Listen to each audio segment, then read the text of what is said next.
Welcome to soup classes. मैं हूं वृंद सर, आप सभी का स्वागत करता हूं फिर से। जैसा कि आपको मैं बता दूं कि कॉमर्स की टीजीटी पीजीटी, कॉमर्स की एलटी जीआईसी लेक्चरर की जो वैकेंसीज आने वाली है और टीजीटी का फॉर्म भर चुका है। अब एग्ज़ामिनेशन में देरी नहीं है, आने वाले नवंबर मंथ के अंतर्गत एग्ज़ाम होने की संभावना है। तो ये जो एक तरह से कह दीजिए ब्रह्मास्त्र बैच है, इसको हम अपने से ब्रह्मास्त्र बैच दिए हैं प्रैक्टिस के लिए, और आप सभी लोग इस सेशन से ज़रूर जुड़ा करिए। डेली का जो क्वेश्चन है आप ज़रूर इसको लगाइए। किसी क्वेश्चन में डाउट है या कोई प्रॉब्लम है आप कमेंट सेक्शन में ज़रूर दीजिए, और साथ साथ आपकी हेल्प सपोर्ट की बहुत आवश्यकता है। आप लोग ज़्यादा से ज़्यादा सेशन को शेयर करें। चैनल को जो फर्स्ट टाइम विजिट कर रहे हैं सब्सक्राइब जरूर कर लेंगे, और समझ में आता है क्वेश्चन तो लाइक ज़रूर करके जाइएगा साथियों, ठीक है। तो आई होप मेरी बात समझ में आई होगी। चलिए फिर आज के सेशन का पहला प्रश्न आपके सामने है, आप जवाब दीजिएगा। तो 50 क्वेश्चन हम लोग कर चुके हैं, आज 51 है, ठीक है। इसके पहले सेशन में हम लोग 50 क्वेश्चन कंप्लीट कर लिए हैं। 51 क्वेश्चन देखिएगा। कह रहा है कि साझेदारी का समापन किस कारण होता है? साझेदारी की मृत्यु के कारण, किसी साझेदार के दिवालिया होने के कारण, सभी साझेदारों की सहमति द्वारा, या सभी के द्वारा, यानी ABC के द्वारा। तो आप समझ रहे होंगे कि साझेदारी का जो समापन है, साझेदारी की मृत्यु आकस्मिकता के अंतर्गत आ जाएगी, दिवालिया विशेष, और सभी साझेदारों की सहमति पर अनिवार्य समापन किया जा सकता है। यानी कि राइट आंसर क्या होगा दोस्त? डी इसका राइट आंसर होगा। 52 पर आ जाइएगा आप लोग। 52 है, अस्थायी संपत्तियों के पर ह्रास की गणना की जाती है। तो अस्थायी संपत्तियों पर आपको क्वेश्चन में बुक वैल्यू मिलेगी, मार्केट वैल्यू मिलेगी, रियलाइज वैल्यू मिलेगी और स्क्रैप वैल्यू मिलेगी। यानी कि पुस्तक मूल्य, बाजार मूल्य, वसूली योग्य मूल्य और अवशेष मूल्य। आपको क्वेश्चन सॉल्व कर ह्रास की जो गणना है, डेप्रिसिएशन निकालना है, वो आपको हमेशा पुस्तक मूल्य पर निकालना होगा। किस पर?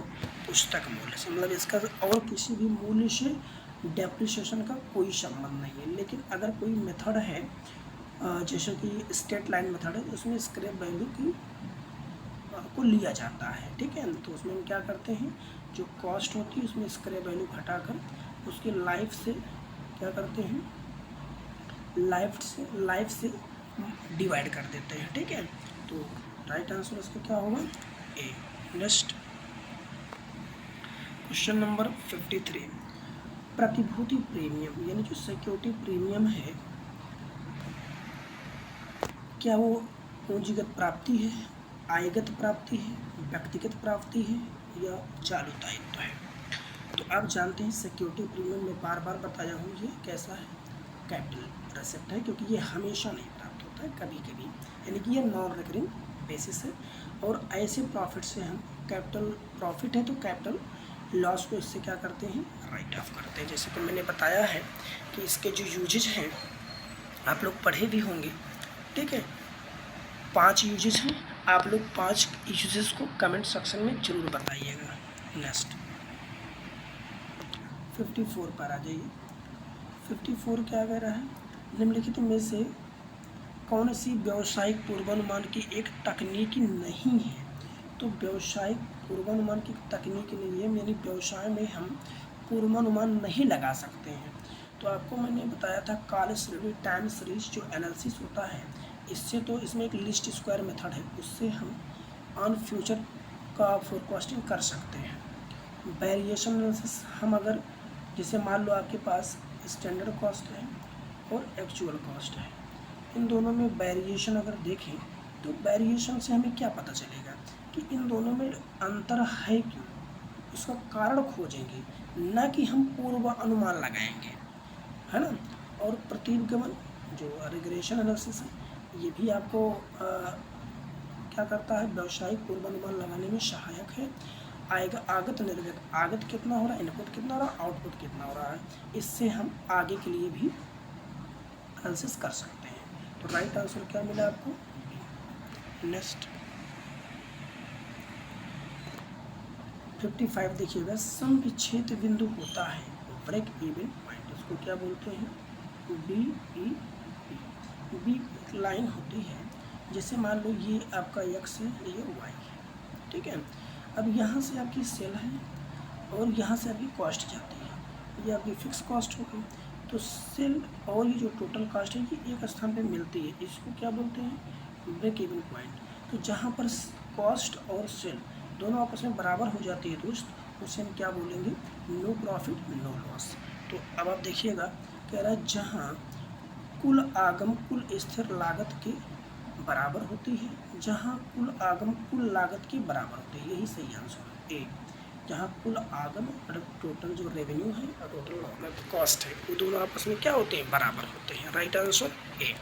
नेक्स्ट जो भी प्रश्न आपके लिए हैं वो सब इम्पोर्टेंट है, आपके आने वाले टीजी और पीजी दोनों के लिए, ठीक है, दोनों के लिए हैं पीजी। तो आप लोग ऐसे प्रश्न को नोट भी करके रखिए और साथ साथ तैयार करते रहिए, ठीक है। एक निजी कंपनी में सदस्यों की अधिकतम संख्या होती है 20, 50, 200 और 80। तो आंसर क्या होगा इसका? पहले तो आप जानते हैं 50 हुआ करती थी, लेकिन अब रिवाइज एक्ट के थ्रू 200 हो चुकी है। अगर अधिकतम संख्या पूछिए तो 200, ठीक है। लेकिन यही बात अगर हम पब्लिक कंपनी की करें तो उसमें कोई सीमा नहीं है, तो डिपेंड करता है कैपिटल की मात्रा पर, ठीक है। नेक्स्ट क्वेश्चन नंबर 57 देखिएगा, द्वितीय चतुर्थक को कहा जाता है, यानी कि Q2 की बात कर रहा है। तो Q1 होता है, Q2 और Q3 होता है। अब बताओ ये मध्य में है ना, मध्य को क्या बोलते हैं? मीडियन, जाहिर सी बात है। तो माध्य का बहुलक इनमें से कोई नहीं, तो क्या होगा साथियों? माध्यिका होगी। Q2 को क्या बोलेंगे? माध्यिका बोलेंगे, ठीक। 58 किए गए वास्तविक व्यय से लागत का निर्धारण कहलाता है। अगर आप वास्तविक व्यय जितना करते हैं उससे जो लागत निर्धारित होती है, आप बताएंगे प्रत्यक्ष लागत होती है, अप्रत्यक्ष लागत होती है, ऐतिहासिक लागत लेखांकन होती है या स्टैंडर्ड होती है। तो इसे हम क्या बोलेंगे? हिस्टोरिकल कॉस्ट अकाउंटिंग बोलेंगे, यानी कि ऐतिहासिक लागत लेखांकन कहा जाएगा, ठीक है। नेक्स्ट 59 है, तीनों गुणों के संबंध में वर्गों की कुल संख्या होगी। अब तीनों गुणों के संबंध में वर्गों के 3 गुण की बात कर रहा है, अब 3 गुण की बात कर रहा है कि 3 गुणे 3 गुणे 3 है ना, वर्गों की कुल संख्या होगी। तो 3 का क्यूब करेंगे 3 3 3, ठीक है। तीनों गुणों की बात कर रहा है, 3 है, 3 गुण की बात कर रहा है, 3 की पावर 3, 3 त्रिक का 9 त्रिक 27। आंसर क्या आएगा? ए। नेक्स्ट 60 क्वेश्चन कैसे लग रहे हैं? आप अगर समझ में आ रहा साथियों तो आपके लिए ब्रेन सब के लिए एक लाइक तो आप बनता है, कर सकते हैं। चैनल को सब्सक्राइब जरूर कर लीजिएगा दोस्त, ठीक है। आगे जो भी नोटिफिकेशन मिल जाए आपको क्लास की। निम्नलिखित में से कौन सा सही नहीं है? कह रहा प्रबंधकीय लेखांकन और लागत लेखांकन दोनों ही स्वभाव से एक दूसरे के पूरक होते हैं। तो बिल्कुल सही, एक दूसरे के पूरक होते हैं, ठीक है। प्रबंधकीय लेखांकन का संबंध क्यों पूरक होते हैं? क्योंकि आप जानते हैं लागत लेखांकन किसी प्रोडक्ट की लागत को निर्धारित करता है, लेकिन प्रबंधकीय लेखांकन उस पर निर्णय लेता है कि वो आपके व्यवसाय के लिए उचित है या नहीं, ठीक है। तो दूसरे को पूरक है। प्रबंधकीय लेखांकन का संबंध लेखा सूचना से है, जो कि प्रबंध के लिए उपयोगी है, बिल्कुल सही है। लेखा को सूचना देते रहना जो प्रबंध व्यवस्था के लिए उपयोगी है, बिल्कुल सही है। प्रबंधकीय लेखांकन केवल परिमाणात्मक सूचनाओं का विवरण सम्मिलित करता है, ये चीज़ गलत है। केवल परिमाणात्मक नहीं है, केवल शब्द लगाकर गलत कर दिया, ठीक है। तो राइट आंसर क्या हो गया दोस्त? राइट आंसर हो गया क्या? सी। सी इसका राइट आंसर होगा, ठीक है। सी इसका राइट आंसर होगा। नेक्स्ट बाकी प्रबंधकीय लेखांकन लागत लेखांकन पर निर्भर है, बिल्कुल सही है। अगर लागत लेखांकन नहीं तो कोई निर्णय नहीं ले पाएंगे। चलिए, मोस्ट इम्पॉर्टेंट प्रश्न है आपके लिए, अनुसूचित बैंक से संबंध में विचार करें। तो अनुसूचित बैंक के संबंध में विचार करना है वे बैंक जो आरबीआई की दूसरी अनुसूची में सम्मिलित हैं। बिल्कुल सही है, आरबीआई की दूसरी अनुसूची में जो बैंक सम्मिलित होते हैं उसे हम अनुसूचित बैंक कहा जाता है। और क्या कह रहा है, जिसकी प्रदत्त पूंजी और आरक्षित कोष का योग कम से कम 5 लाख रुपए के बराबर हो, मतलब राइट सवाल है। ठीक है, अब दो बैंक होते हैं, अनुसूचित और गैर अनुसूचित। ठीक है, तो अनुसूचित क्लियर हो गया, जो दूसरी सूची में शामिल हो और जिसकी प्रदत्त पूंजी और आरक्षित कोष कुल मिला के किसके बराबर हो, 5 लाख से बराबर हो। अगर ये 5 लाख से लेस हो जा रहा है, कम हो जा रहा है, तो किसकी फीचर हो जाएगी, गैर अनुसूचित बैंक की हो जाएगी। ठीक है, जो कहाँ शामिल होती है, ध्यान देना है, जो कहाँ शामिल होती है, तो ये सेक्शन 5 की क्लास सी में परिभाषित किया जाता है। ठीक है, तो गैर अनुसूचित बैंक, तो यानी कि दोनों कथन सही है, right answer A. Next question number 52 पर आ जाइए साथी। निम्नलिखित में से किस बैंक का आंशिक राष्ट्रीयकरण हुआ। आंशिक राष्ट्रीयकरण यानी कि इसको पूरा तरह से सरकार नहीं ली इस बैंक को, बल्कि इसका नाम चेंज करके कोई दूसरी बैंक के रूप में सरकार ली हुई है। तो आंशिक राष्ट्रीयकरण एसबीआई का, इंपीरियल बैंक का, आरबीआई का या बैंक ऑफ बड़ौदा का। तो आंशिक राष्ट्रीयकरण आपको पता है कि इंपीरियल बैंक का हुआ है। इंपीरियल बैंक की स्थापना 1921 में हुई थी। इसको 1955 में क्या कर दिया गया, नेशनलाइज करके इसका नाम क्या दे दिया गया है, SBI, state bank of India. तो इसका कैसा राष्ट्रीयकरण कहलाता है, आंशिक राष्ट्रीयकरण। ऐसे सवाल आपके एग्जामिनेशन में पूछे जाने की पूरी संभावना है और ऐसे सवाल का आपको जवाब देना भी आसान नहीं है। मैं जानता हूँ, जितने प्रश्न लेकर आता हूँ, उम्मीद है कि हर बच्चा इसका ज़्यादा से ज़्यादा 60% से ज़्यादा प्रश्न सॉल्व नहीं कर पा रहा होगा, मुझे पता है, क्योंकि कुछ लोग कमेंट करके बताते भी हैं। ठीक है सर, क्वेश्चन अच्छे हैं, लेवल के हैं, आई होप आप सभी को समझ में आ रहे होंगे। तो अब विदाउट डिले करते हुए सेशन को डेली लेते रहिए। बस आपको एक काम करना है, चैनल को सब्सक्राइब कर लेना है। ठीक है, समझ में आ रहा है तो लाइक कर देना है। ठीक है, और अच्छे समझ में आ रहा है तो अपने दोस्तों को भी शेयर जरूर करिएगा। ठीक है, चलें। 15 अप्रैल 1980 को निजी बैंकों का राष्ट्रीयकरण किया गया। तो जिनकी जमाएं थी, देखो कितना इम्पोर्टेंट प्रश्न है। आपको पता है पहला राष्ट्रीयकरण कब हुआ था, 1969 पे हुआ था, 1969 को। ठीक है, कब हुआ था, 1969 में हुआ था। ठीक है, कितने बैंकों का, 14 बैंकों का। ठीक है, 19 जुलाई को। अब जिसकी कह रहा है जिसकी जमाएं थी, तो 50 करोड़ से अधिक जमाएं किसकी थी, जिनका राष्ट्रीयकरण 1969 में हुआ था, बड़े बैंक। ठीक है, लेकिन जो 1980 में राष्ट्रीयकृत हुए हैं उनकी जमा 200 करोड़ से अधिक थी। ये आपका राइट आंसर क्या होगा, सी, 200 करोड़ से अधिक थी। और जो 1969 में हुआ था 50 करोड़ से अधिक थी। दोनों आंसर जानते रहिएगा। ठीक है, नेक्स्ट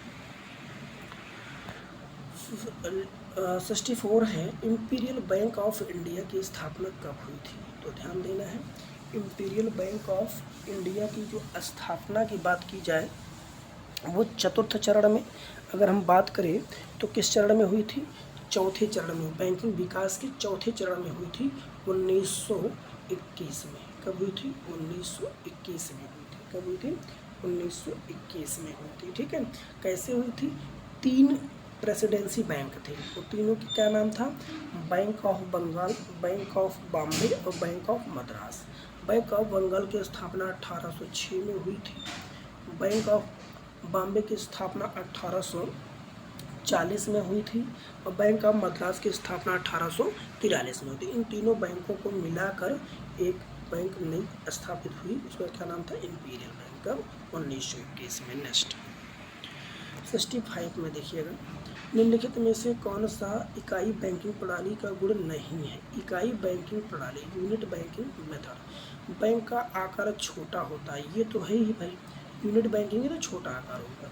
उनकी शाखाओं की संख्या अधिक होती है, तो ऐसा नहीं, उनकी जो शाखाएं होती हैं ज़्यादा नहीं होती हैं। ठीक है, छोटा आकार है, छोटे क्षेत्र में काम करेंगे, शाखाएं कम होती हैं, तो ये गुण नहीं है। नेक्स्ट, देखो कितनी इंपॉर्टेंट प्रश्न आपके सामने मैं लाया हूँ। ऐसे प्रश्न खोजने से भी नहीं पाएंगे और ऐसे क्वेश्चन आपको फंसाने वाले भी हैं, ठीक है। क्षेत्रीय ग्रामीण बैंक में केंद्र सरकार, राज्य सरकार और प्रवर्तक, यानी कि क्षेत्रीय ग्रामीण बैंक में 3 होते हैं। एक सेंट्रल गवर्नमेंट है, स्टेट गवर्नमेंट है और उसको स्थापित करने वाला है, पूंजीपति कोई होगा, ठीक है।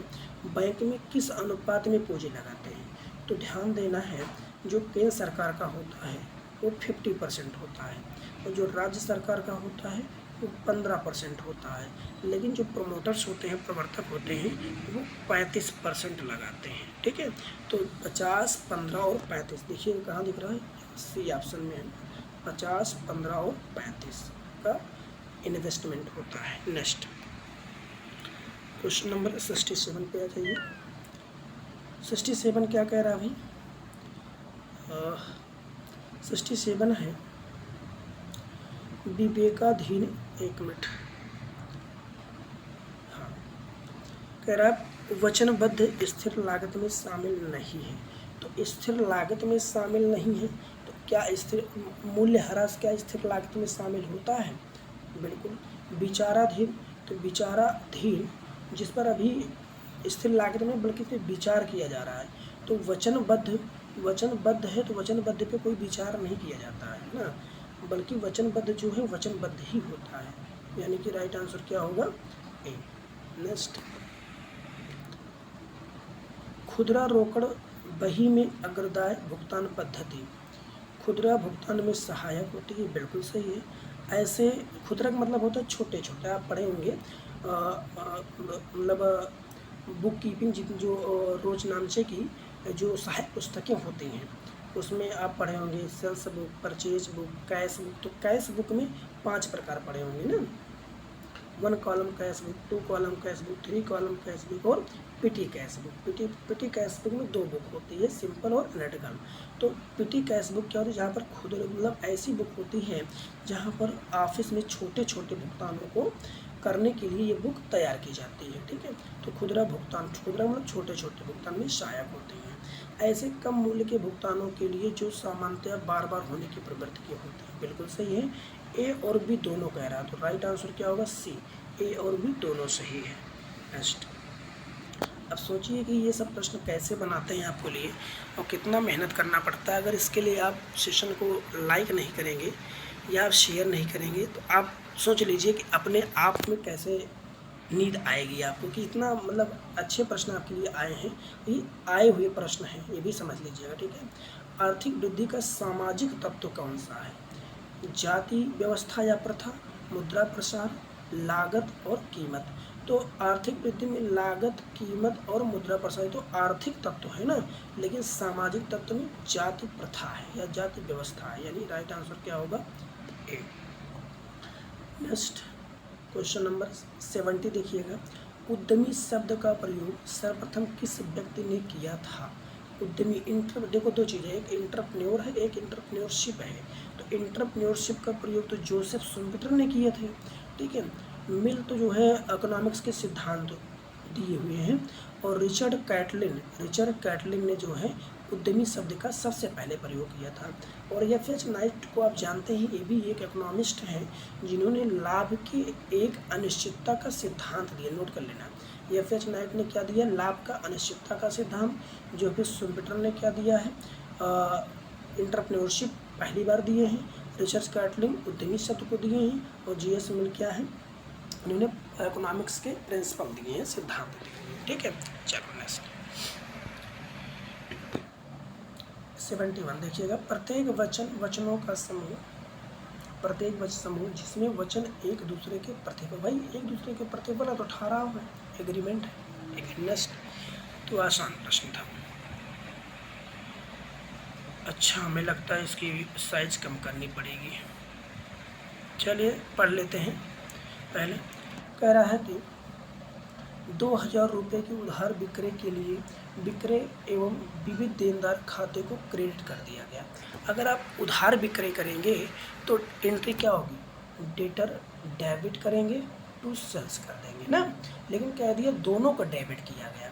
तो एक तो ये डेबिट होना चाहिए, लेकिन सेल्स को भी डेबिट कर दिया गया, खाते को भी क्रेडिट, अच्छा देनदार दोनों क्रेडिट कर दिया गया, सॉरी कह रहा है विक्रय खाते में देनदार को दोनों को, मतलब देनदार जो डेबिट होना चाहिए ये भी क्रेडिट हो गया, ठीक है।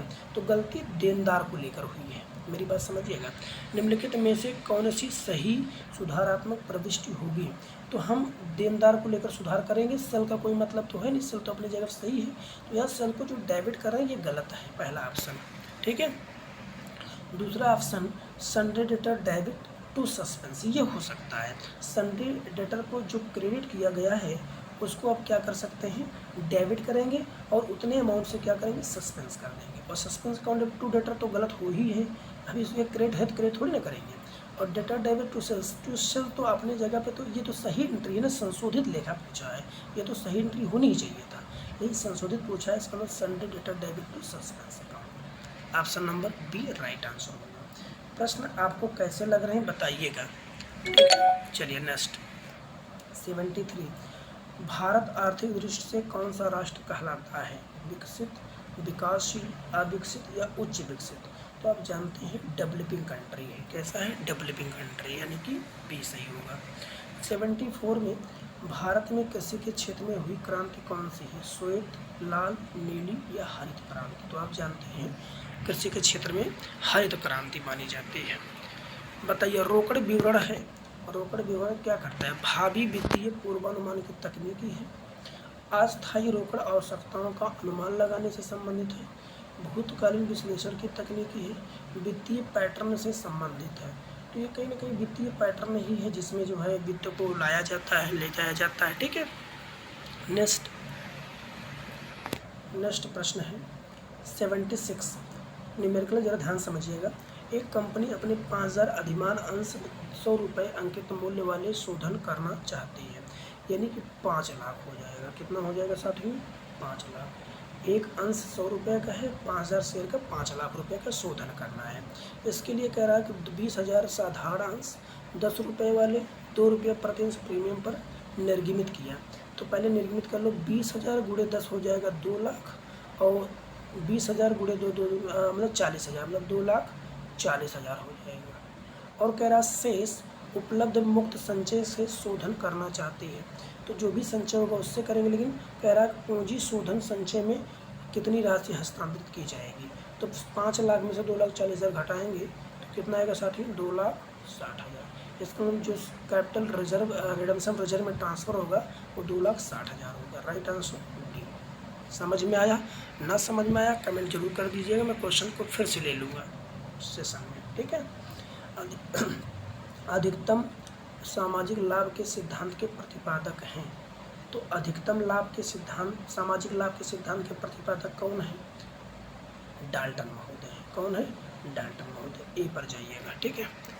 नेक्स्ट 78, निम्नलिखित में से सही कथन बताइए। तो सही कथन क्या है, कह रहा है कि मानव संसाधन विकास मानवीय संसाधन प्रबंध का अंग है।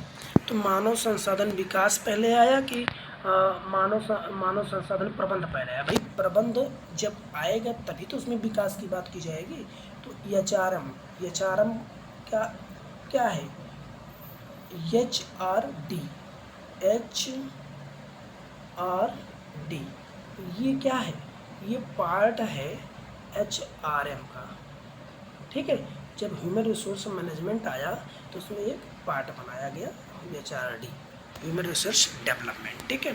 कह रहा बी पॉइंट मानवीय संसाधन प्रबंध मानव विकास का अंग, नहीं गलत है, बी गलत है, यानी राइट आंसर क्या है, ए इसका राइट आंसर, कथन ए सही है, ठीक है। नेक्स्ट, जहाँ ना समझ में कमेंट सेक्शन में बताएंगे तो उसको हम और क्लियर करने का प्रयास करेंगे, ठीक है। नेक्स्ट, निम्नलिखित प्रपत्र पर विचार कीजिए। अंकेक्षक का प्रतिवेदन, तो प्रतिवेदन तो लास्ट में आता है। नोटबुक, कार्यक्रम, तो कार्यक्रम पहले आता है, तो ए ले लीजिए। उसके बाद क्या तैयार करते हैं, नोटबुक तैयार करते हैं, बी ले लीजिए। उसके बाद फाइल बनाते हैं, डी ले लीजिए। उसके बाद रिपोर्टिंग करते हैं, यानी ABDA, तो ABDA पहला ऑप्शन सही हो गया, ABDA, ठीक है। नेक्स्ट, आज के सेशन का लास्ट प्रश्न है प्रश्न नंबर 80। तो 50 मैंने पहले किया था और 80 हो गया आज, यानी आज के सेशन में मैंने कितने क्वेश्चन कराए आपके? 30 क्वेश्चन आज मैंने करा दिया, ठीक है। अंकेक्षक अपनी रिपोर्ट में देता है, तो आपको पता जो एडिटर है वो अपनी रिपोर्ट कहाँ देता है? तो एजीएम में देता है। किसके समक्ष? अपने अंशधारियों के समक्ष। अंशधारी क्या होते हैं? प्रतिनिधि होते हैं। तो ये कोई अपना निर्णय नहीं देता है, खातों की गारंटी की शुद्धता गारंटी नहीं देता है, बल्कि अपनी ये राय देता है। क्या देता है? राय। इसको जानते रहिएगा, अंकेक्षक अपनी रिपोर्ट में राय देता है, ठीक है। आई होप आज का जो सेशन रहा 30 क्वेश्चन का मोस्ट इम्पॉर्टेंट है क्वेश्चन, ठीक। आप लोग सेशन को बिल्कुल मिस नहीं करेंगे। और विंस सर की क्लास है, आपको सबसे पहले अब अगर क्वेश्चन समझ में आए हैं तो लाइक बटन पर प्रेस कर दीजिएगा, ठीक है। लाइक बटन पर प्रेस कर देंगे, उसके बाद सब्सक्राइब ना किए हो तो सब्सक्राइब जरूर कर लेंगे, क्योंकि कल भी क्लास लगेगी। अगर आपको वाकई में खूब समझ में आता है, चाहते हैं, एक सामाजिक व्यक्ति हैं और समाज को आगे बढ़ाना चाहते हैं, तो आप शेयर जरूर करिएगा मेरे लिए, ठीक है, जो आपके भाई बहन तैयारी कर रहे हैं, ठीक है। और इसके साथ साथ मेरी एक सीरीज और चल रही है, ज़रूरी नहीं है आप इसी से जुड़े। वो सीरीज है जीके जीएस की, ठीक है, जीके जीएस की अभी स्टार्ट की हुई है। कुछ क्वेश्चन आपको दिए जा रहे हैं, आप अगर कोई भी वनडे एग्ज़ाम तैयारी करते हैं उस सीरीज से आप जुड़ सकते हैं, ठीक है साथियों। तो थैंक यू फॉर वॉचिंग, फिर कल मिलेंगे। बहुत बहुत धन्यवाद। Thanks a lot.